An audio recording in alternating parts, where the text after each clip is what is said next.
Olá, colegas. Então, a ideia, né, é nós fazermos a parte prática daquela conversa que a gente teve já há algum tempo, que é a higienização em ambientes de produção cuidado animal. E antes de iniciar a prática propriamente dita, é interessante, né, eu acho legal a gente dar uma pequena revisada e conseguir entender onde é que nós paramos, né, o que nós vimos naquele momento, para conseguir entender um pouco melhor o que é o nosso assunto prático propriamente dito. Então, é uma sequência de vídeos, né, que nós vamos tentar, não vamos conseguir substituir na integralidade a aula prática. A aula prática é o momento justamente que a gente tem liberdade de conversar com os colegas, de conversar com os professores, e essa convivência mostra para nós não só as experiências que a gente troca, mas também mostra como é que a gente vai manusear alguns materiais, a gente vai ver os nomes de alguns materiais, né? E essa experiência é bastante enriquecedora. Então a nossa aula remota vai tentar substituir né, da melhor maneira possível, ou vai tentar complementar o que nós veríamos numa aula prática presencial. De antemão, a gente já pode antecipar que nós estamos abertos, né, o Centro de Controle de Zoonoses, a Faculdade da Veterinária, ela está aberta para que nós executemos a prática propriamente dita. Então, num outro momento oportuno, com segurança, mesmo que a gente já tenha concluído o semestre, nada impede que a gente faça essa prática, bote a mão na massa mesmo, para ver como é que funciona, para ver o ambiente onde nós vamos estar trabalhando, para ver os materiais, ver as dificuldades que nós vamos ter. Muitas vezes vamos cometer erro na execução da prática, e isso é fundamental, né? Porque é nesse momento que a gente ainda pode errar, depois que a gente for no mercado de trabalho fica mais complicado. Mas nesse momento ainda a gente pode errar. E lembrando então que o assunto que nós vamos trabalhar são basicamente desinfetantes, e os desinfetantes estão dentro de um grupo ou fazem parte, né, num contexto do que a gente chama de atividades de profilaxia, que são direcionados aos profissionais da área de ciências agrárias, basicamente zootecnistas e veterinários. Então, aquelas pessoas que trabalham que buscam a saúde animal, seja por motivos de bem-estar, seja por motivo de bem-estar e produção animal, então seja pelos motivos que for, seja por motivos de criatórios de animais, seja por motivos de abrigo de animais, elas têm que estarem sempre buscando todas as medidas para evitar que a doença ocorra nesses ambientes. E para evitar que a doença ocorra, nós temos uma série de medidas que vão de evitar a entrada do micro-organismo, do agente causador, de uma enfermidade no local onde ele não exista, passando pelos passos que nós vamos fazer ou pelos cuidados que nós vamos ter para, uma vez que o animal está infectado, uma vez que o animal está contaminado, ele não passe o agente etiológico para os demais membros, para os demais animais do rebanho ou os animais contactantes naquele ambiente.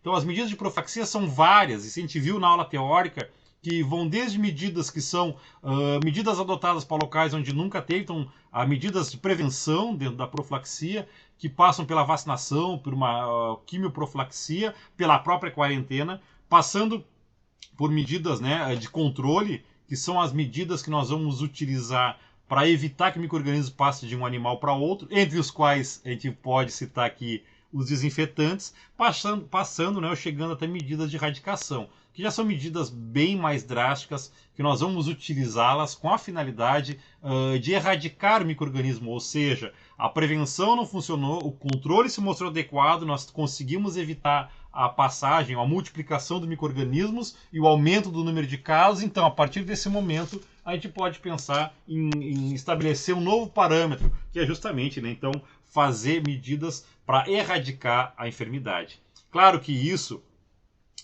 faz parte, né, de um longo caminho que muitas vezes vamos ter que adotar, mas a desinfecção, e a gente pode falar em antisepsia, a gente vai comentar alguma coisa daqui a pouquinho nesses termos, né, de uma forma mais apropriada, mas a desinfecção é o termo que costuma se utilizar quando nós utilizamos substâncias sobre superfícies animadas. Então a gente faz a desinfecção da bancada, a desinfecção da mesa, a desinfecção de instrumentos. E o termo antisepsia é o termo que a gente procura guardar para aqueles tecidos vivos. Então a gente faz a antisepsia da pele, a antisepsia do ósseo, do teto, antes de um processo de ordenha, conhecido como pré-dipping, ou após a ordenha, conhecido como pós-dipping. Então isso são medidas que nós utilizamos, no último caso que a gente comentou, para prevenir novas infecções intramamárias nos animais de um rebanho, ou para garantir e assegurar a qualidade do leite. Então, só a título de definição a gente usa esses termos, né? A antisepsia e a desinfecção como medidas que são utilizadas para remover micro-organismos. E aí, só para relembrá-los, né? A desinfecção, que é o assunto da aula, ela faz parte de um conjunto e ela é apenas uma parte, ou uma parte importante de um processo que nós costumamos chamar de higienização.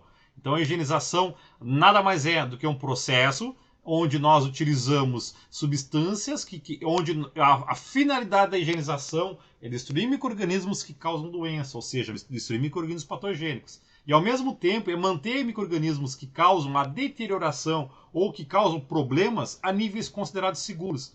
Então devemos ter em mente que a higienização ela não é um processo de esterilização. Após uma higienização corretamente feita, nós ainda vamos ter micro-organismos presentes. Mas esses micro-organismos não vão causar problema, ou seja, não vão causar doença nos animais. E além disso, esses micro-organismos também não vão ser capazes de causar deterioração de alimentos, por exemplo. Então, a desinfecção vem a ser a etapa onde nós vamos destruir micro-organismos, mas nós precisamos sempre anteceder por uma etapa chamada de limpeza. Então, é na limpeza que nós vamos fazer a remoção da matéria orgânica presente naquele ambiente para que o processo posterior, que é a desinfecção, funcione de forma adequada. Resumindo, pensando numa coisa mais prática, a limpeza e remoção de matéria orgânica, remoção de sujidades. Na limpeza, nós vamos tirar todos aqueles produtos, aqueles elementos que vão atrapalhar a etapa de desinfecção. Na limpeza, eu faço a remoção das fezes do ambiente onde os animais estão sendo criados. Na limpeza, eu faço a remoção da matéria orgânica do abatedouro, do frigorífico, então sangue coagulado, restos que ficaram do abate, pedaços de músculo, pedaço de pele dos animais. Eu faço a remoção, então uma remoção mais grosseira, e aí depois eu não tenho, ou tenho a menor quantidade possível de interferentes para que o meu desinfetante atue. Então, lembrando sempre, a desinfecção, para que ela funcione de forma adequada, ela tem que ser antecedida por uma limpeza. A finalidade da limpeza é a remoção de matéria orgânica. Finalidade da desinfecção, destruir micro-organismos. Na prática, a limpeza, quando se remove matéria orgânica, nós já estamos removendo uma grande quantidade de micro-organismos. Embora não seja papel ou a finalidade da limpeza, a remoção dos micro-organismos ocorre em função da remoção de matéria orgânica. Mas a quantidade de micro-organismos que sobra, já bem diminuída, ela é objeto de atuação dos produtos ou dos processos onde se visa fazer a desinfecção. Então, sempre lembrando, quando nós falamos em higienização, nós já devemos ter de antemão o pensamento de que nós estamos pensando num processo de limpeza e no processo de infecção. Quando eu falo em higienização das mãos antes do almoço, é aquela situação em que nós já podemos prever. Eu vou almoçar no RU. Então, antes de almoçar, eu vou passar no banheiro, vou fazer uma limpeza das minhas mãos com água e com sabão, com água e com sabonete, com água e com detergente.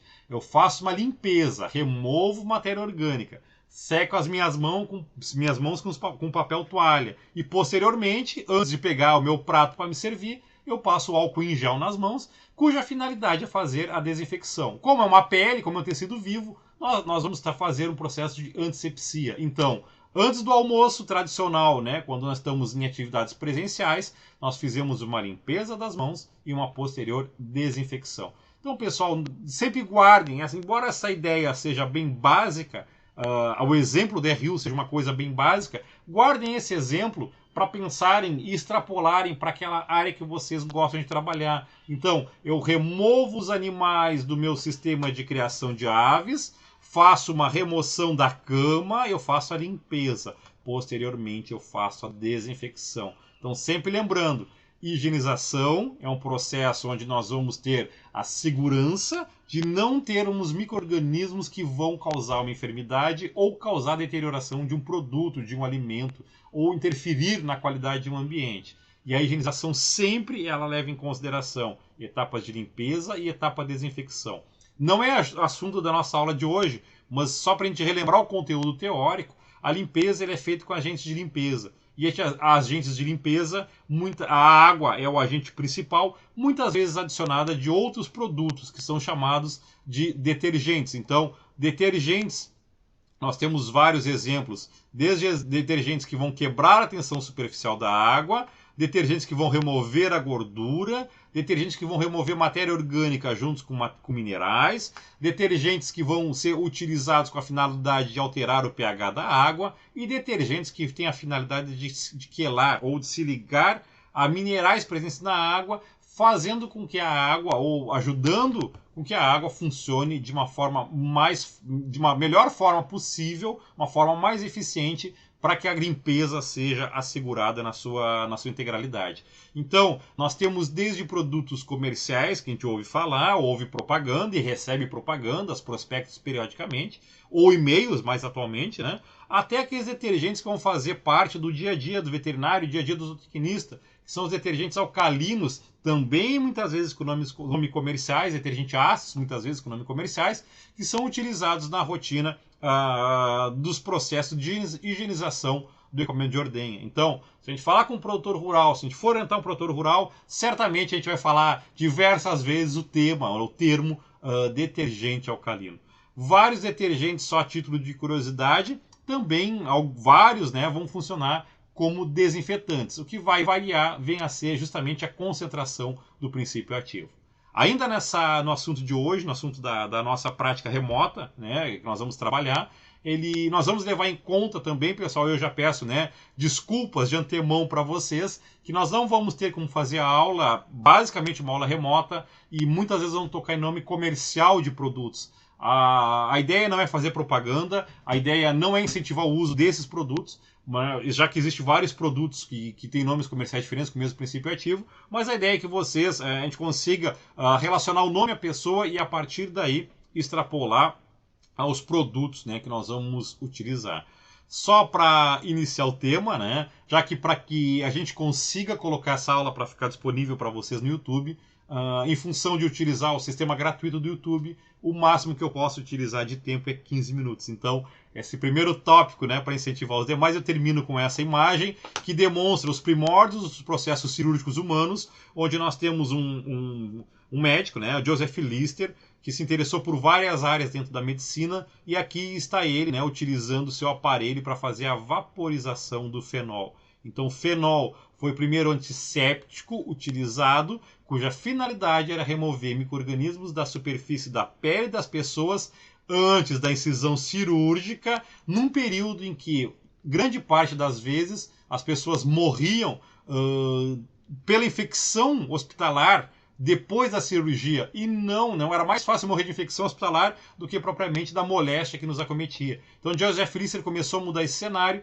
a partir da utilização de um produto, né, que é chamado de fenol. Então, o fenol eu não vou conseguir mostrar para vocês aqui, porque é um produto extremamente tóxico, né? Nós temos um laboratório da prática e utilizamos ele de forma demonstrativa. Utilizamos com finalidade diagnóstica para teste de brucelose, mas ele fica com finalidade ilustrativa para as aulas práticas de desinfetante. Então, encerro esse primeiro momento da aula com essa imagem de Joseph Lister para a gente começar a pensar no processo de desinfecção propriamente dito.